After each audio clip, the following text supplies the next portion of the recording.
திராவிட மொழிகள் என்பவை பெரும்பாலும் தென்னிந்தியாவிலும், தென்கிழக்கு ஆசியாவின் சில பகுதிகளிலும், பாகிஸ்தானின் சில பகுதிகளிலும் பேசப்படும் ஒரு மொழிக் குடும்பம் ஆகும்.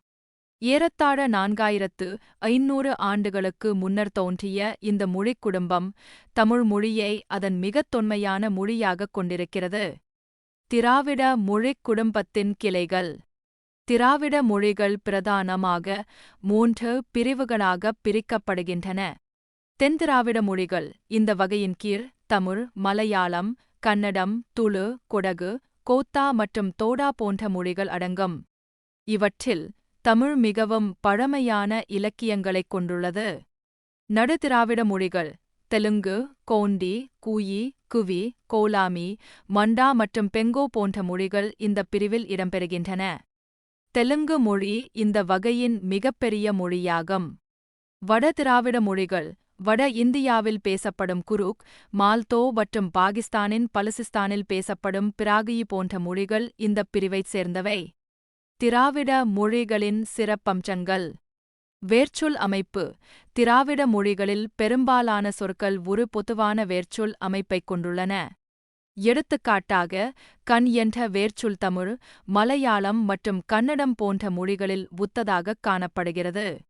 ஒலியியல். இந்த மொழிகளில் குறில் மற்றும் நெடில் எழுத்துக்கள் பொருளை மாற்றியமைக்கப் பயன்படுத்தப்படுகின்றன. இலக்கணம். இவற்றில் பால், ஆண்பால், பெண்பால் மற்றும் எண், ஒருமை, பன்மை போன்ற இலக்கண விதிகள் தனித்தன்மை வாய்ந்தவை.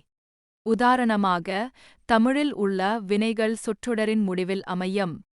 பிற மொழிகளின் தாக்கம். திராவிட மொழிகளில், குறிப்பாக தமிழில், பிற மொழிகளின் தாக்கம் குறைவாக உள்ளது. இது அதன் தனித்துவத்தையும் பழமையையும் காட்டுகிறது. திராவிட மொழிக் குடும்பத்தை ஆழமாக ஆராய்ந்த ஆய்வாளர் கால்டுவெல் ஆவார். அவர் 1856-இல் திராவிட மொழிகளின் ஒப்பிலக்கணம் என்ற நூலை வெளியிட்டார். இந்த நூல் திராவிட மொழிகள் தனித்த ஒரு குடும்பம் என்பதையும் அவை சமஸ்கிருதத்திலிருந்து தோன்றியவை அல்ல என்பதையும் நிறுவியது. திராவிட என்ற சொல்லின் தோற்றம். திராவிட என்ற சொல் பண்டைய தமிழகத்தைப் பற்றிய பல்வேறு குறிப்புகள் மற்றும் இலக்கியங்களில் இருந்து உருவானது. இந்த வார்த்தையின் மூலத்தைப் பற்றி அறிஞர்களிடையே பல கருத்துக்கள் உள்ளன. சில அறிஞர்கள் திராவிட என்ற சொல் திராவிட, திரவிதா என்ற சமஸ்கிருத வார்த்தையிலிருந்து வந்திருக்கலாம் என்று கருதுகின்றனர்.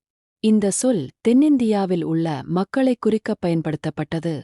மேலும் சில சமஸ்கிருத நூல்களில், குறிப்பாக மனுஸ்மிருதி மற்றும் மார்க்கண்டேய புராணம் போன்றவற்றில் இந்தச் சொல் காணப்படுகிறது. தமிழ என்பதன் திரிபு.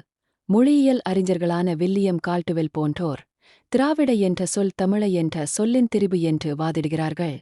தமிழ என்பது திரமிழ என்று மாறியிருக்கலாம். பின்னர் வட இந்திய உச்சரிப்புக்கு ஏற்ப திரவிட என மாறியிருக்கலாம். இறுதியாக சமஸ்கிருதத்தில் திராவிட என உருமாறியிருக்கலாம். இந்தக் கருத்திற்கு வலு சேர்ப்பது சங்க இலக்கியங்களில் காணப்படும் குறிப்புகள்.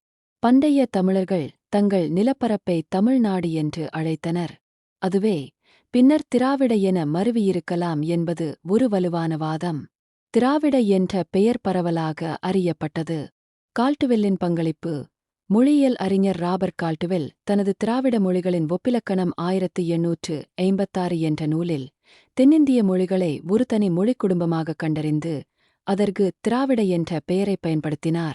அவர் திராவிட மொழிகளுக்கு சமஸ்கிருதத்துடன் எந்த தொடர்பும் இல்லை என்றும் அவை தனித்துவமானவை என்றும் முதன்முதலில் அறிவியல் ரீதியாக நிரூபித்தார். அவரது இந்த நூல் திராவிட என்ற பெயரை உலக அளவில் பரவலாக்கியது. அரசியல் ரீதியான பயன்பாடு.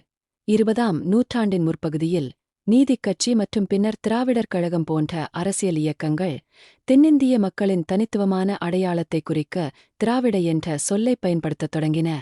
இந்த சொல் தென்னிந்திய மக்களின் மொழி, பண்பாடு மற்றும் சமூக உரிமைகளை குறிக்கும் ஒரு குறியீடாக மாறியது. எனவே திராவிட என்ற பெயர் ஒருபுறம் சமஸ்கிருத நூல்களில் இருந்து வந்திருக்கலாம் அல்லது தமிழ என்ற சொல்லின் திரிபாக இருக்கலாம். ஆனால் கால்டுவெல் பயன்படுத்திய பிறகுதான் இது ஒரு மொழியியல் குடும்பத்தின் பெயராக நிலை பெற்றது. அது பின்னர் அரசியல் மற்றும் சமூக பண்பாட்டு அடையாளமாகவும் மாறியது.